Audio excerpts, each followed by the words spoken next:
orang Cina mah makanya dimsum, somai, bapau. Ya nggak boleh, itu kan orang Indonesia. Itu kan bukan orang Indonesia, orang Cina. Maaf, tadi ada apa ya ribut-ribut? Ini mas, teman saya masa katanya saya nggak boleh makan rawon, rasis banget. Kan emang bener. Kamu nggak boleh gitu. Dia walaupun mukanya Cina ini juga masih orang Indonesia. Tapi tetap aja masa orang Cina mau. Orang Indonesia tuh kulitnya sawo mateng, nggak bukan matanya sipit, mukanya putih.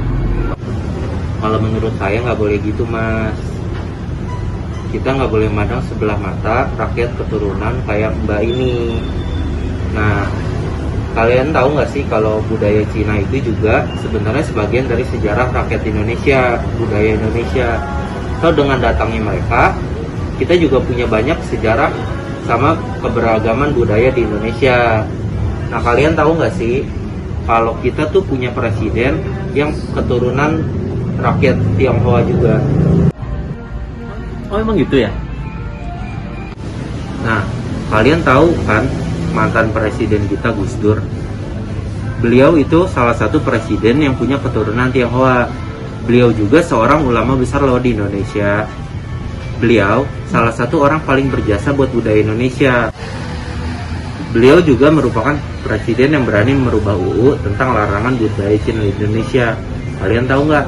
Sebelum beliau jadi presiden, itu di Indonesia nggak boleh ada budaya Cina di TV, apalagi ngerayain Imlek. Nah, beliau itu yang mencabut UU sekalian menjadikan Imlek sebagai hari libur nasional di Indonesia. Kita sesama rakyat Indonesia harus saling menghormati. Tuh dengerin. Iya maaf ya. Ya udah kalau gitu saya pamit dulu ya.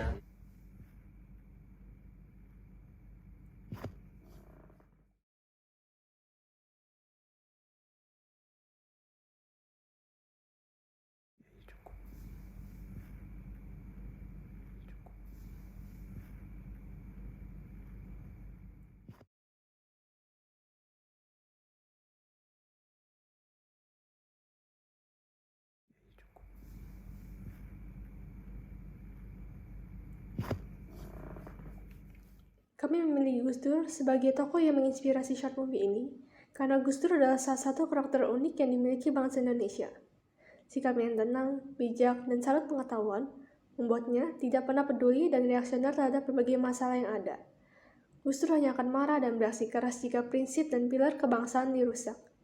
Selain itu, sikap Gus Dur juga tampak jelas ketika ia menjabat sebagai presiden.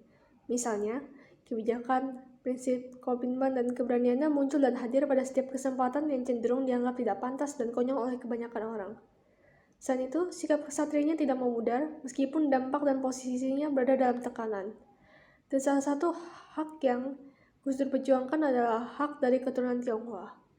Kami juga memilih peristiwa ini untuk mengingatkan jasa Gus Dur yang memberikan kebebasan kepada keturunan Tionghoa saat ini, sehingga mereka bisa merayakan Imlek kembali dan bisa diterima sebagai bangsa Indonesia tanpa membedakan satu sama lain. Tindakan Gus Dur merupakan salah satu perjuangan HAM yang paling berpengaruh bagi masyarakat Indonesia untuk bisa menerima budaya masing-masing. Titik terang untuk kebebasan dan kesetaraan hak bagi warga etnis Tionghoa di Indonesia baru semakin terlihat saat Abdurrahman Wahid atau yang akrab disapa sebagai Gus Dur menjabat sebagai presiden pada tahun 1999. Diakui atau tidak, Gus Dur adalah pemimpin negara yang pertama kali memperjuangkan kewarganegaraan kelompok keturunan Tionghoa di Indonesia dalam posisi yang semestinya, yakni sebagai warga negara yang setara dengan etnis lainnya. Kemudian pada reformasi pada 17 Januari 2000, Gus Dur mengeluarkan instruksi Presiden nomor 6 tahun 2000. Setelah Korea Impres itu, masyarakat Tionghoa kembali dapat merayakan Tahun Baru Imlek di ruang publik. Dalam konsep kebebasan ala Gus Dur itu, tak ada lagi penyebutan non-pribumi maupun pribumi dalam pemerintahan. Bagi Gus Dur, tak ada yang namanya keturunan masyarakat asli di Indonesia, karena bangsa Indonesia dibentuk oleh perpaduan ras dari berbagai daerah. Pesan moral yang didapat oleh kelompok kami yaitu kita tidak boleh membeda-bedakan orang dan harus menghormati keberagaman budaya. Kita juga harus bisa berteman dengan siapapun terlepas oleh perbedaan warna kulit, ras, agama, budaya, dan lain sebagainya. Kita sebagai generasi penerus bangsa harus dapat bersikap sopan dan santun. saling menghormati budaya satu sama lain.